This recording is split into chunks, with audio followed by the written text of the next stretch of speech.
So my name's James Zaffo Frost, and a couple of years ago I set up, along with a few friends, an independent military thinking website called the Wavell Room, which hopefully a few of you have seen. If you haven't, please have a look at wavellroom.com. We really like it.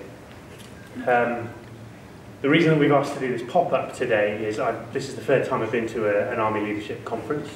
They've got better every year, but every year they have been very much, to my mind, focused at officers, specifically at starred officers. There's an awful lot of talk going on in that room that is very high level. Now, I am an infanteer, but I can count most leaders in the Army are NCOs, not officers. So I think it's important that we hear from some NCOs, not just people who are CEOs on boards and people who are at the top of the Army. It's important for us, for the officers in the room, to hear from them, to see what their views are and the challenges that they have to deal with. And then it's important for those junior NCOs and soldiers in here, maybe to have a look at some role models who've put themselves forward to talk in front of you all this morning. So we'll get started in a second. There's 3 groups coming up. They'll speak for about 10 minutes each, and then at the end, we'll have some time for questions. Thanks very much, guys. Hello, I'm Simon Philbin. I'm a CAL activist and a platoon sergeant at the Phase 2 training establishment. Welcome to my 10 minutes. Hopefully my monotone voice won't switch you off too soon. I was asked to come here by the Wavell Room. Really happy to have been asked to do that, and it came off the back of a thread that I sent out on Twitter. So I'm going to use that to explain how I use other ways to lead in the digital transformation age, or the digital age. So that's why I'm here today. Yeah, that's me. That's my Twitter handle. I'm not trying to plug it. I'm not after followers, but this is how it originated. I don't think I'm better than anyone else. I don't think I'm the maverick and I'm special. I use that because, for me, mavericks think differently. They act outside of what's expected, the norm. And that's me. I don't get along with a lot of people, and by that I mean the chain of command upwards, because I'm a challenging person. I challenge in what I believe to be a tactful way, and I do it to increase or to bolster and improve the lived experience of soldiers. And that's why I don't get along with the chain of command so much. I do, but obviously there are times where I get under people's skin. That's just me. So yeah, I did push out this tweet. It was a 22 tweet thread, and it spoke about my experiences as a retention senior NCO. It was scooped up by the commander of the Field Army and endorsed, as you can see. A must read for anyone serving the British Army, so I'm quite proud of that endorsement. And it did fairly well. It's got just shy of 20,000 impressions in 2 months and 2 weeks or so. And it did okay. And it was based on my experiences as a retention senior NCO. So this is how I'd like to use this presentation as an enabling vehicle to talk about digital age leadership and what my experience was with that.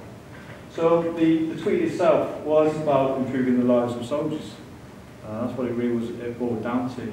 And it covered 4 main areas: leadership, attitude, climate and culture, and personal growth. Growing oneself or that of your team. What I really tried to encourage initially was a challenging, you guessed it, culture where people, soldiers, leaders challenge inappropriate leadership behaviours. That's one of my key, #1 things that I wanted people to do, because it happens.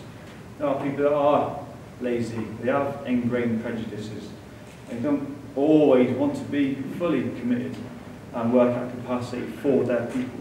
Some people, not all.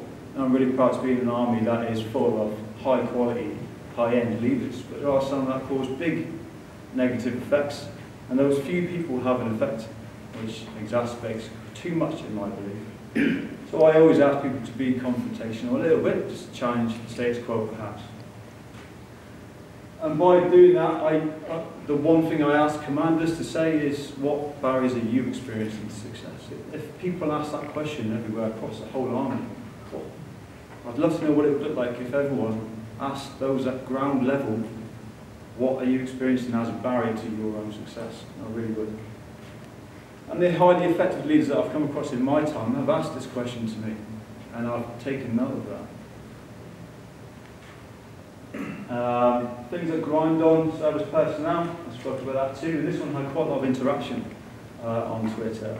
People seem to agree, a lot of nodding heads, metaphorically speaking, with this. One of the things I will link onto with the empowered soldier, which is coming up after later on, is laborious processes and practices. Just things like challenging the status quo, getting to know what's going on. For me, it's quite key when leaders pay particular attention to these things, asking difficult questions, uncomfortable questions, lifting rocks. Typically, this is one of the things that gets raised, but the empowered soldier will talk more about that. Thinking respect is given, it isn't. We all know that, but it's those people that are out there that aren't being challenged when they're expecting respect. Really? Do they really think that we respect those people and give them our all and work at our capacity and give it everything in our commitment? In many cases, no, and they want to know that. That's where I come in with my work environment, my workplace context. And I say, do you realise that? The truth is this, and that's what I encourage other people to do too. Keeping soldiers busy with trivial tasks goes without saying. If you're sending people out to do stuff which is just to entertain them and it's lower level training, just think twice about what you can do with their time. This is the sort of thing I was pushing out on Twitter. There are a number of things I've pushed out with what we can do to bolster what we know within the leadership domain. And this too had a lot of interaction online. Just things that we can do to get people, our own people, to think, read, write and discuss leadership. And this, yeah, that's quite well received, that side too. For me, Cal activist is not just a label. I've been an activist, I'm one of the original ones, and I've been quite, I don't like the word passionate, but I've been passionate about being an activist and quite proud of that too. But I am an active activist. If you have activists in your unit and they are not doing anything, I encourage you, I implore you to influence positive changes in their work ethos as a Cal activist. It's not just a label. Words are nothing compared to actions in this case. On the flip side of that, are you letting them do stuff? Because I've been held back quite a bit too. I've been told no quite a lot. Told to stop rocking the boat, stop bringing this emerging stuff in. It's only ever Army, MOD, policies and leadership theoretical understandings. So don't go outside and find some random guy and think, yeah, I'm going to bring that into the Army. I only ever do MOD stuff. But I've still been told no too many times. So I implore you to reflect on that too. Attitude, it is a two-way street, as we know. Some people just hold on to negativity, which is a shame. But it's down to us as leaders to influence those people to pick up the piece and just move forward in a positive and meaningful way. Quite often you'll hear, just at ground level I'm talking about now, just a cultural dripping going on, like this negative ether that's just hanging around. And I quite often just step in and either lead by example and show them there's a positive spin to this, or just help them understand that we as leaders and their most subordinates, whoever that may be, just go with it and do the best we can, because the bigger picture says this and you're only looking at that with a tunnel vision. So that's where I go down the attitude route. Climate culture, this is a big one and I don't have time to dive into this. Happy to go into it online though. If you want to contact me, please feel free. But this is all down to the difference between command and control and mission command. For me, command and control has its place, and I'm not denying that it's not effective and useful in times of high stress and where there is little time. You have to quick snap and carry out orders. Of course you do. But at the same time, if every leader is using command and control by default, you're not allowing the benefits of mission command to shine through. Because a soldier who's experiencing life in the army under command and control is an unthinking soldier. I don't want that in my team.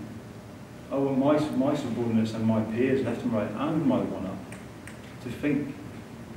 And therefore, if we're using C2, command and control, again and again and again in barracks, and then sometimes out of barracks, things, for me, I believe that we're not encouraging a culture of thinking agile, decisive soldiers. So for me, it is about mission command, and if you are not swept up in mission command as leaders, start doing it now. I'm just a sergeant, but I'm able to review books that have been written by world leaders in mission command.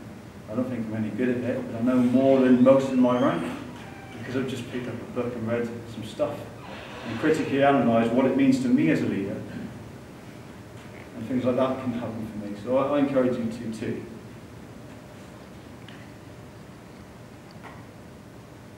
Another big one is personal growth. I spoke about that online.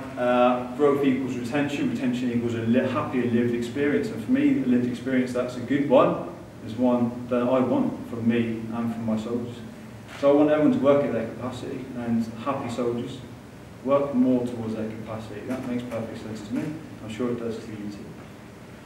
A lot of people, too many people, think that if you qualify people, then they'll leave because they can get a better job elsewhere. Of course that's right. And of course, as Richard Branson says, train them well enough so they can't leave, treat them well enough so that they don't. It makes perfect sense.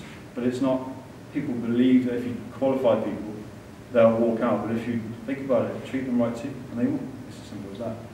And Lord Ashcroft also, of course, thinks about that too, and agrees. This quote is 2,300 years old, thereabouts. It's lead by example. I do try to lead by example in everything that I push out online, on Twitter, on however means I'm doing it. I've got an online blog too. I use different ways to connect with my subordinates. I try to lead by example.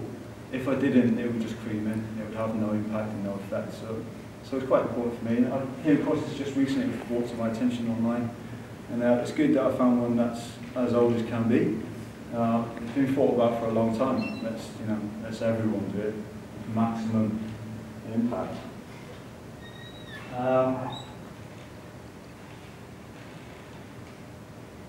So looking back to digital age leadership, my team see what I do through a lot of the time through Twitter. I just say what I want on Twitter because it's anonymous, it's sanitized, it's clean stuff, it's a positive voice. But I can get to them and I can show them things and tell them things that I wouldn't say in work because A, they're not interested, too busy, this and that and the other, they're not connecting with me. We're in the digital age now and I'm able to connect with my subordinates through means like this, through Twitter and through the blog and other bits and bobs. So that's the enabling vehicle for me. And because of that, my team are learning. And I encourage you to think about your team. Are your team learning from the best what you've got in your reflective pieces? And I came across a tweet this morning from Colonel McGregor. He's a serving officer, and he said this. He said, with regard to Defence Connect, he said, get on the bus, occupy a seat next to your soldiers, or be left behind, your call. And I thought it was quite good because it came out just this morning. It's a live thing. Digital world, immediate impact, etc. And yeah, I thought it was quite a good touch just to finish up on. Are you on the bus next to your subordinates? That's my question for you to reflect on, because they're already on that bus. Thank you. That's me.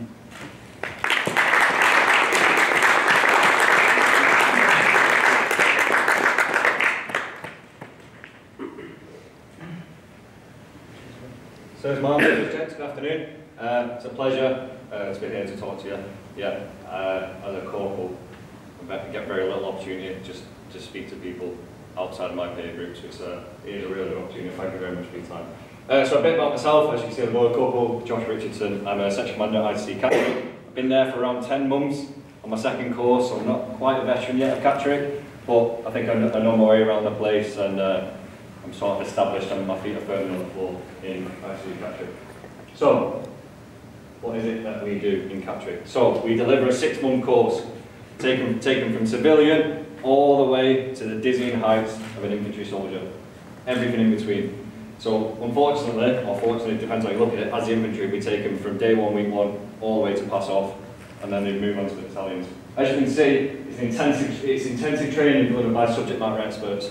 Us, apparently, we're trusted with that strong responsibility. Obviously, we've all done our time in battalions. We've seen the army for what it is. We've all done very well, and promotion courses in Brecon.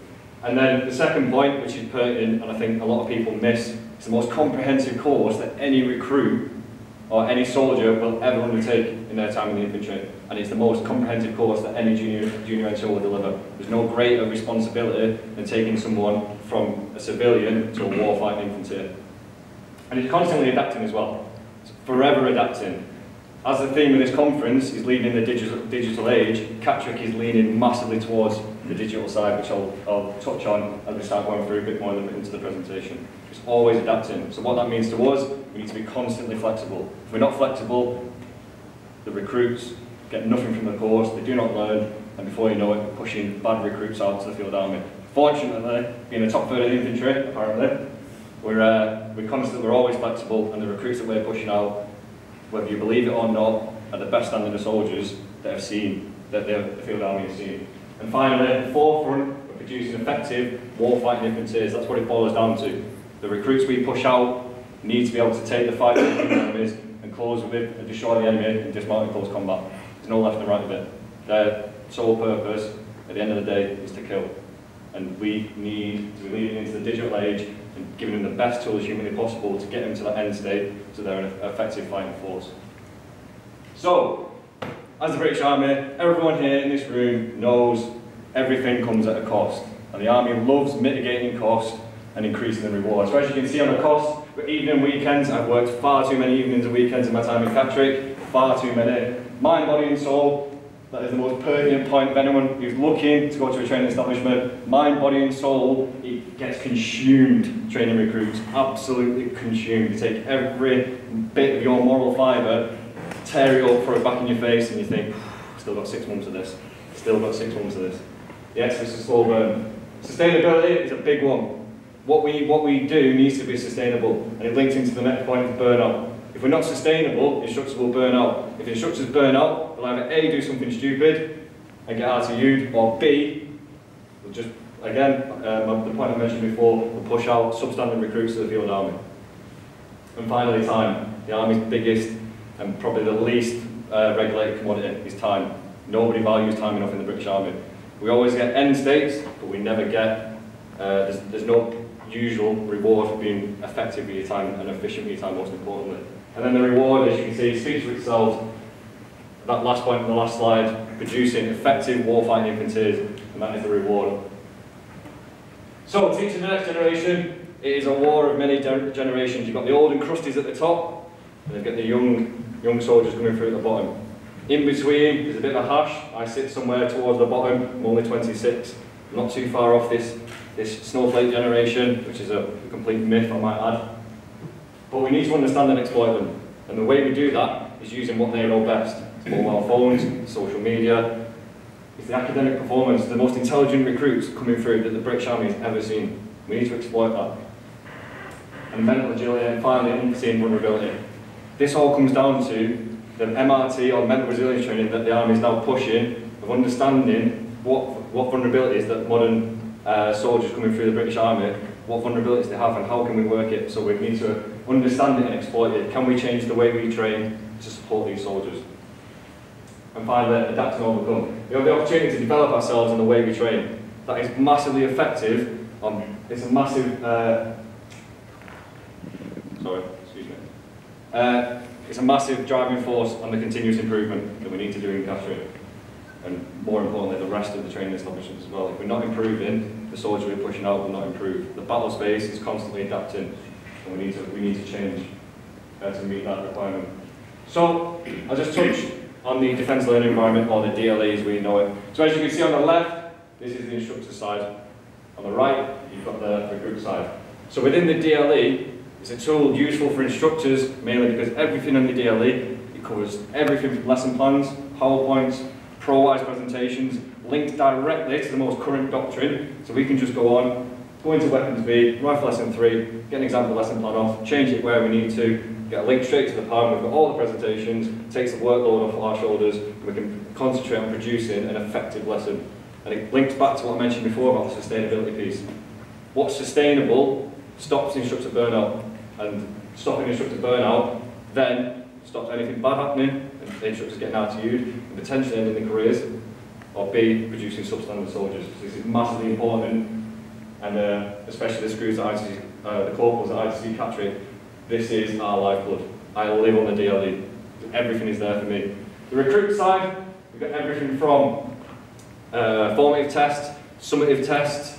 You've got videos about weapons, so the GPMG, for example. You've got videos of people conducting the drills, so in their own time in the evening, have a quick scout through before the weapon handling test, or before major test on the course, have a quick look through. I'm like, yeah, happy days. I'm happy with that. Rather than pestering corporals, who are trying to get a bit of time away, trying to get a bit of time away, knocking on your door, corporal, I don't understand this. Go have a look at the video, use the DLE. So again, we're engaging with that experience the new soldiers coming through have got with social media, with electronic devices, phones, laptops, iPads and all the rest of it. In this as well comes the inval. So the invals are all done on the DLE. After that inval, all the results are collated, all the anomalies are taken out, and then they're pushed towards the platoon commander, so everyone can see exactly what's been said in the invals, anonymously of course. So we can then continuously improve the way we train by looking at the invals. The amount of times I've filled in an inval, or I've been invalid myself, and I've never seen the results.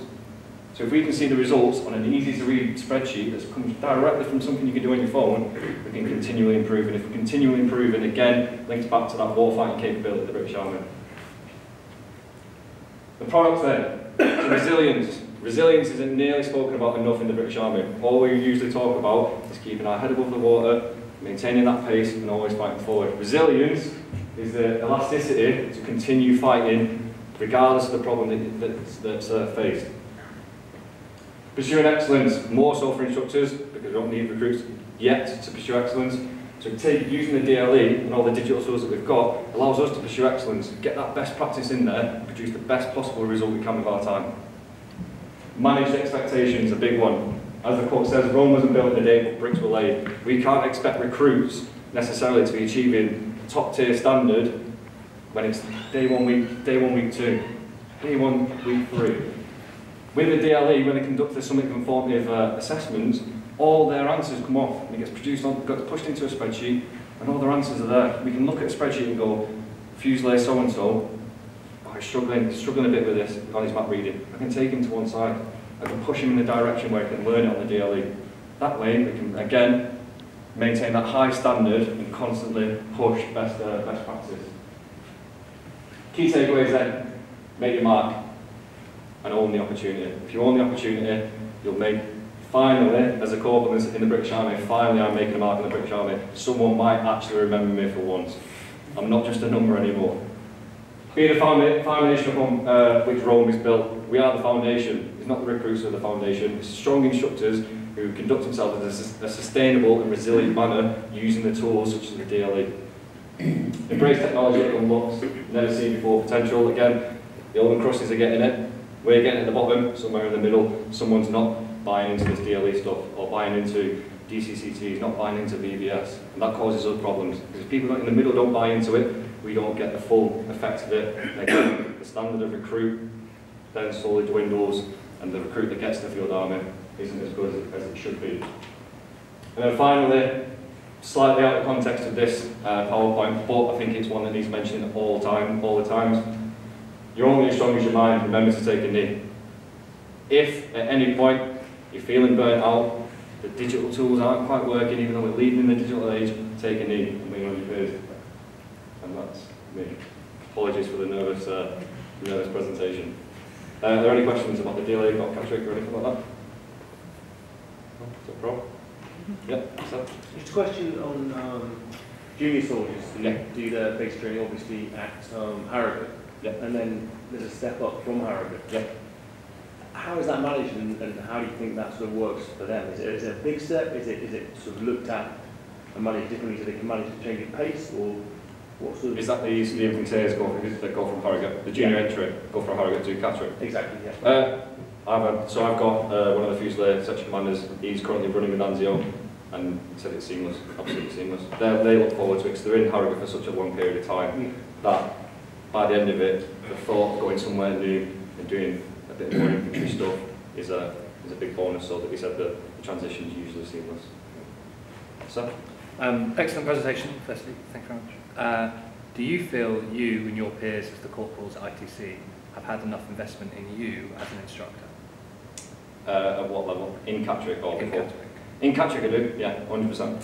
So it used to be not the case, all the horror stories that came out of Catterick and this, that and the other, but nowadays, so the DLE, the lessons that are on there, so for example CBRN, that'll be sponsored by a section commander in a set company. And what about your CPD though? How are you becoming a better instructor every time? So I do it for Inval, again, take all the results away and then just using it. It's not so much a digital, leading the digital aid sort of thing, but pulling people aside at the end of a course, pulling recruits in, how can I do things better? And again, with the ATM, Army Trainer Mentor, so our lessons get assured, they'll pull us to one side, this is what you need to work on, this is what you need to work on, and that's how we better ourselves. I'm sorry if that's quite a vague answer. Any other questions? Sir? Both you and the Maverick Sergeant talk about exploiting digital tools to help learning, help creative thinking and that's all brilliant. How do you retain the personal touch though? How do you retain the touch points that are the point where that guy comes to you late at night, wants some help with whatever drill it is, you turn to go away, and I'm sure that's just a flippant remark, but I'm not picking on you there. But how do you make sure the touch points are still there, that you get that human chance that guy who's a bit worried about something to open up to you and go to you as his experienced, you know, older brother or something? So again, the way we play it is first port of call. If someone again in that situation, Corporal, I don't understand GPMG lesson 3, we'd say jump on the daily, ask your section. We can also gauge it with the individual. So obviously by this point, by the point in the course, we understand individuals. We understand the individuals quite early on in the course. So if that's an individual that we think he needs a bit of our time, then that's completely fine, and we can invest our time in it. Answer your questions then? Yeah, and how are you doing reach back into units as well? So can they still access DLE when they're in battalion? So this is half the reason why I've mentioned it, is that you can only access that DLE whilst you're in Catterick. You have to be enrolled into the DLE. I'm not sure what the scope is, I'm not a DLE wizard, I'm not sure what the scope is for units to get their own DLE, but like I said, if anyone's interested to have a quick scout around it, I've got my iPad, by all means I can show you through it, and it's something worthwhile for units, in my opinion anyway. Any more questions? So what is the biggest challenge that you're finding out while you're in as a commander? Sorry, can you repeat the question? What is the biggest challenge that you are finding out now? When you think about your basic training and the basic training of current recruits. So the biggest challenge that I face in Catterick, for me personally, outside of training recruits and all the rest of it, for me personally it's sustainability. My first course, I started in February. By the middle of March, I was this close to burning out because I didn't know my limits, I didn't know how to sustain myself. It happens with a lot of instructors on the first course, they don't know how to manage the time.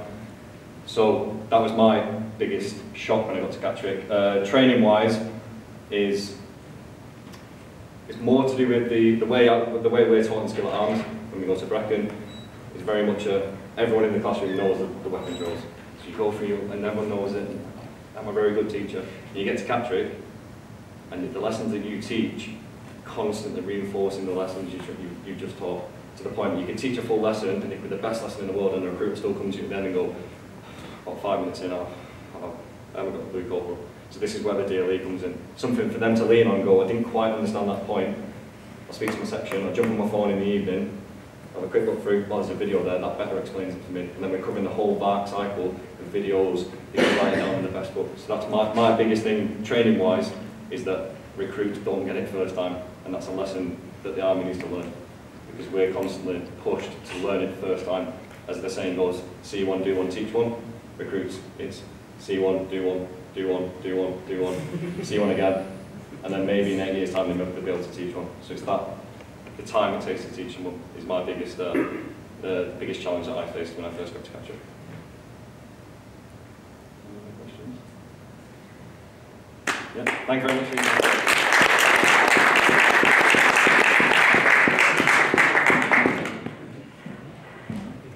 Hi everyone, I don't have a PowerPoint, but I'm going to hold this because I get nervous hands, so just to make you aware if I start doing jazzy hands, that's why. My name is Lance Corporal Rosie I'm from the Army Empowerment Project, and I've got Sergeant Dan Reisbeck as well. Part of what we're going to talk about today is your digital voice. We got accused, we have a Twitter account, we got accused of opening Pandora's box by starting some very difficult conversations about some very poignant parts of the army. These included how you think battalion life is, whether you think the army is what you thought it was when you joined, and do you actually think the army is a good place to be in today. We got told off and slapped on the wrist a lot by our media and comms for embracing this in a way that most people would have said was too off the cuff. The importance of your digital voice is that everyone has one. And this is something that the army is starting to come around to, but is scared to let junior leaders and junior soldiers have. So with the creation of Twitter and military Twitter as a whole, which is this whole sphere of people chatting to each other, they suddenly realised that there were junior commanders getting involved in the debate. So it used to be very much your captains, your RSMs, your OCs, and they would sit and they would chat about things within themselves, and everyone would say, aren't we great, isn't this fantastic? We then started seeing some section commanders pop up. And they would throw a little spanner in the works and they would kind of go, okay, well you're talking about, training for example, and you're saying, ITC is great, Winchester is great, this, that and the other. And then a section commander pops up and says, actually, this is going on. And it's not a bad thing, but why aren't we acknowledging it? Why are we giving ourselves pats on the backs digitally so the outside world sees us and thinks we're amazing? Why are we ignoring the people that are fighting this on the cold face and saying things are going wrong? So when we started the Empowerment Project, part of what we were keen to do was to connect with the junior soldiers and the junior leaders. Because often what we do, we talk about empowerment, people think we're only talking about empowering COs, or empowering OCs, or empowering, the staff officer who might make a change for you.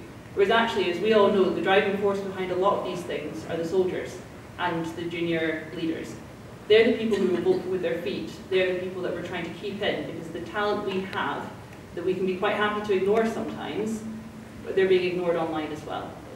So when we went online and we said, right, we want to start some debates, we want to start talking about the military. And like I said, people got very, very het up. People thought we were rocking the boat far too much because we were covering topics that were previously ignored. And people started to shut down our accounts, people started saying, stop talking about this, your CEO is going to get a phone call, your staff officer is going to get a phone call, you're going to be told to stop doing this. But there's no constructive reason why. There was no, have you considered doing it this way? Have you considered talking about a discussion this way? And that's part of what we don't cover in the army, is we don't teach our juniors to constructively shift. And that is the only way I can describe it. Everyone has a whinge about something. Everyone has had a block that's had no meeting. Everyone has had a time when food at camp has been substandard. And our junior soldiers see this day in, day out. Our junior leaders see it when they're trying to lead sections. But they don't know how to talk about it. And with the rise of Twitter, people suddenly went, oh, well, I can now talk about this. And CGS is on Twitter, so I'm going to at him and I'm going to say, hi, CGS, the food's rubbish. Nothing else. The food's rubbish. And CGS might read that and be like, oh, all right, okay. But there's nothing constructive there. We're not teaching people to think about the problems and potentially how to solve them.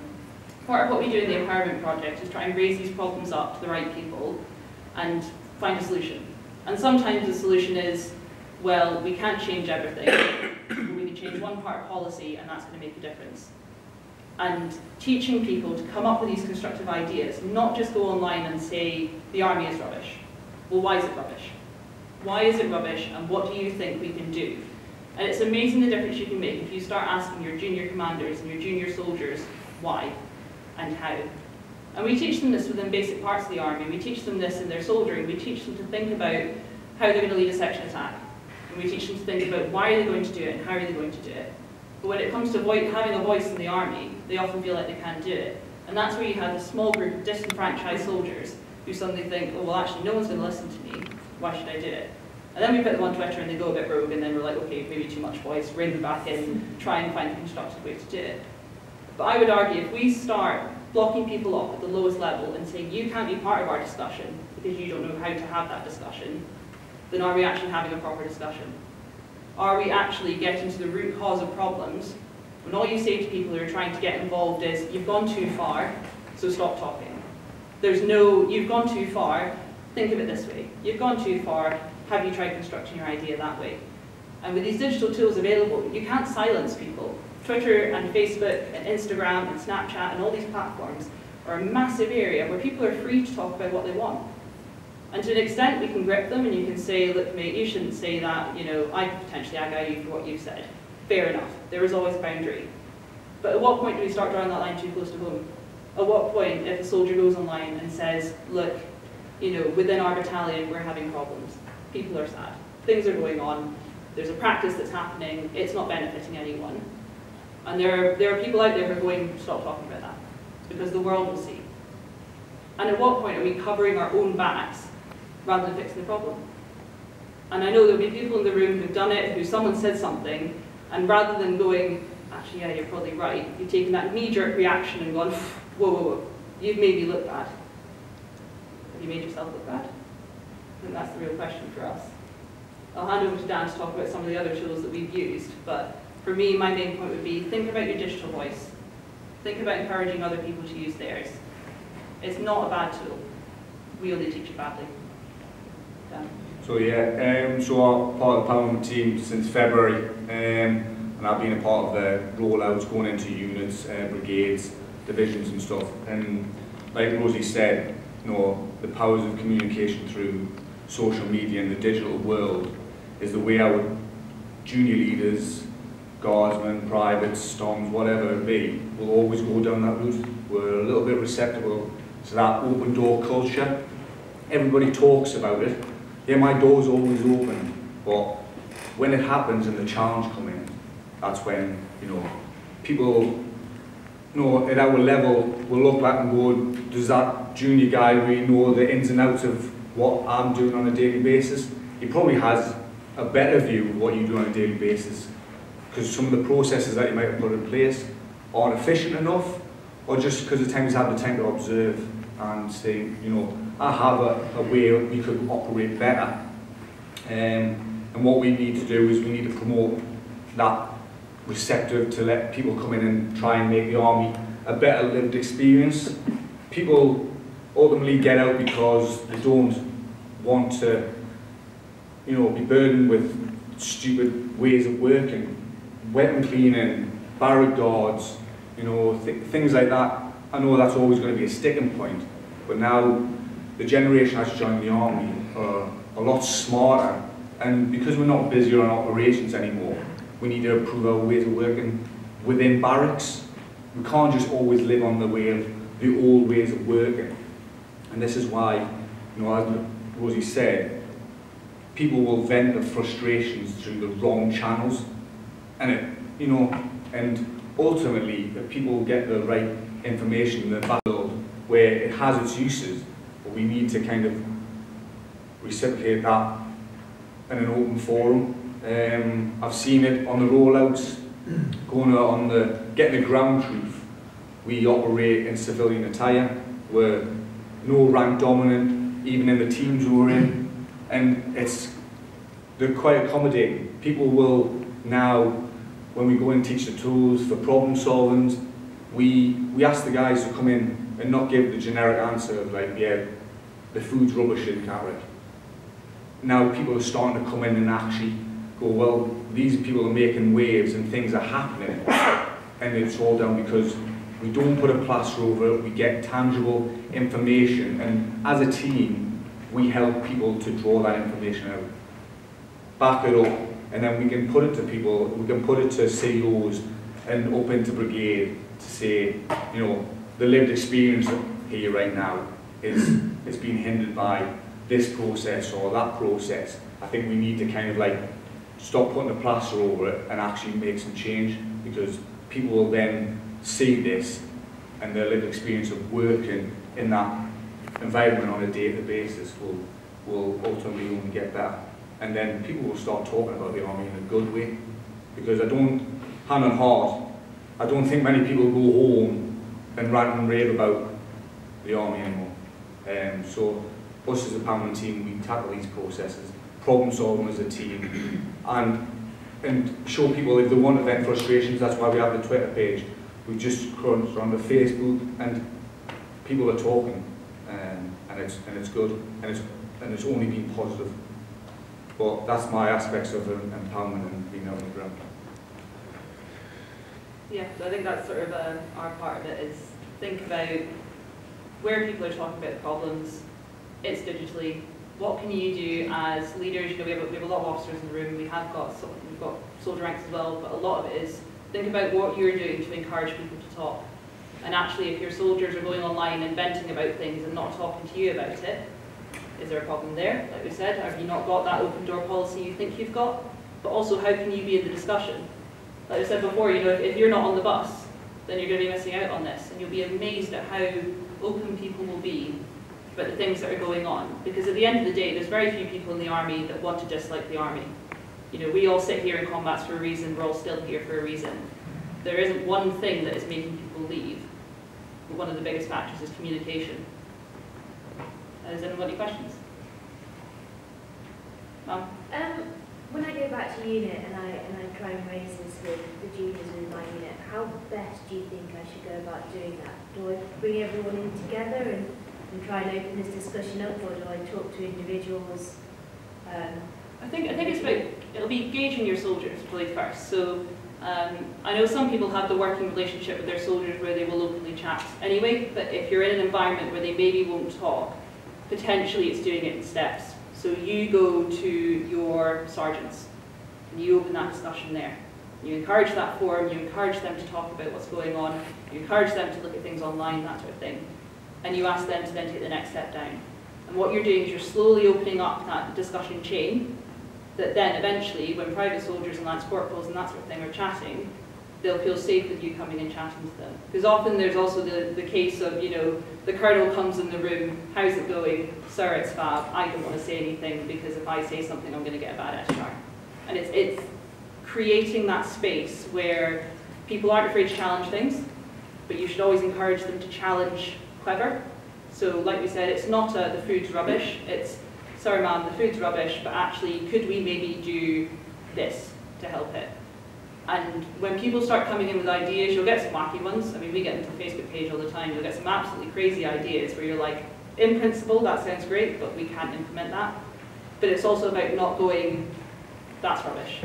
The worst thing you can do to anyone who's got an idea or is prepared themselves, especially soldiers, to raise their voice to you and say, I think this, is to turn around and say, you're wrong, nothing else, don't come back to me. Because they will shut down quicker than you think. People take these things to heart, they look up to people of rank. Whether it's happily, whether it's they just consider you an important person in their unit, they consider your opinion important. So when you have these sorts of discussions with people, a lot of it's about setting the tone, making sure that people know they can come to you with the ideas.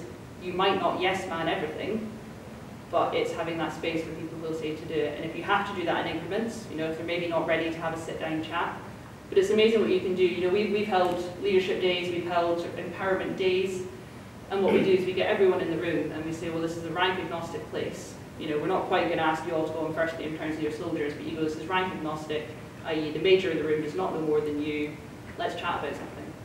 And it can be politics, it can be, you know, what they think of coriander, do they like it, do they not like it, do they like Marmite, do they not? But it's amazing how much that breaks down the barriers. And you know, there'll be a bit of teaching people, right, you can't quite stand up, point and shout at people because of your opinion, but it'll teach people to sort of think about chatting to you as a person, not as the rank slide you wear.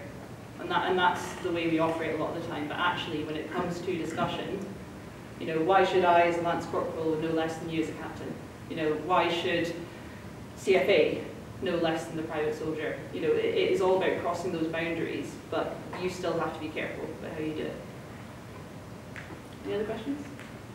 What sort of changes have you seen happen since you've been getting these online comments? So a lot of what we do is we ask people to send in specific areas that they're looking at. So for example, we've had a lot of questions about White Fleet and the use of White Fleet and maintenance, and our main factor as the Empowerment Project is to try to get rid of time waste, manning waste and financial waste. And all of those have different priorities, all of those work in different ways. When people send things in to us, we'll either say to them, right, we need you to just go back, get a bit more information. You know, if you're going to form this case study, we need you to sort of give us a few more examples. We won't use ranks, we won't use names, but we need to pad it out of it. We've then got a 2-star military judgment panel. So we have a load of generals and brigadiers that sit on this panel that are making changes. And they are willing to listen to anything that comes through. So the last panel we had was on families, which includes things like being able to view SFAs prior to moving in, especially if you've got, for example, children on the spectrum who struggle with moves and changes. And that came about from the Army's Family Federation. They had a case study of a family and they said, this family have had XYZ issues, can we raise this up? panel had a look at it, it's now going through the process to get that into policy. So that's what we say to people. On our pages we say, no idea is a stupid idea. We may come back to you and say, right, can you have a think about it, narrow it down a bit, and then we can help you with it. But there's certainly, you know, we are open to any suggestions from any rank. And we have, you know, we've had all the way from colonels right down to troopers, sappers, that sort of thing, who said, oh, I'm not really sure we're doing this the best, can you give me some advice? And sometimes it's in-house, you know, sometimes it's battalions, and that's what our larger project does, is goes and helps battalions and divisions work. But sometimes it's policy, and that's where then we say, right, have a think about it, constructive shift, push it up the chain, we'll see what we can do about it. Yeah, it's not all, you know, empowerment is all about, you know, we go for the small wins, and we get big wins like the families kind of things for the last military judgment panel. But we can be as small as some of the gripes was, is like, especially I don't move around that much, you know, I'm in the Scots Guards, that's my battalion, I only move when the battalion moves. But like BB and stuff like that, they'll go from different locations every 2 years. They've probably done, so one of the big ones we changed was gym inductions. Some guy said, I've done a gym induction like every 2 years, and it's like just a gym. So, just because the PTI hasn't got anything better to do, after filling paperwork, I don't actually know what my PF18 was 2 years ago. But it's just, they were just the small things that we changed, and people were just grateful for it. It's still getting communicated down to the rest of the army, but now it's been written in policy, and that unless you have specialist equipment that you be trained on, a gym induction just comes from when you leave ITC or any training establishment, because all the gyms are the same. So I've done 1, 2 gym inductions, obviously battalion and training, but other people, that was just a frustration that was something as small as that came out that we tackled. So it's not always something massive. It's not all about that. We go into a rollout, into a unit, there will be that big fish.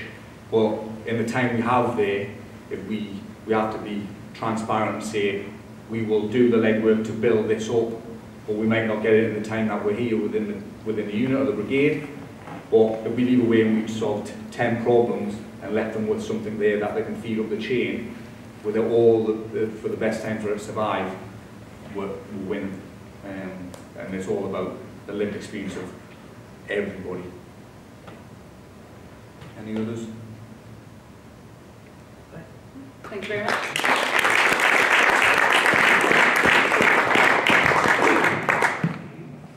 Ladies and gentlemen, thank you very much for taking the time to come down here and watch this. I hope you'll agree. There's only one mistake I thought I saw in all 3 presentations there, and that was right at the start when Sergeant Liston described himself as just a sergeant. I think everything we've seen this morning perfectly displays that there's no such thing as just any rank. There are plenty of quality people in our organisation that can come and talk to people like us in the way that they just have this morning. So thank you very much and enjoy the rest of the conference.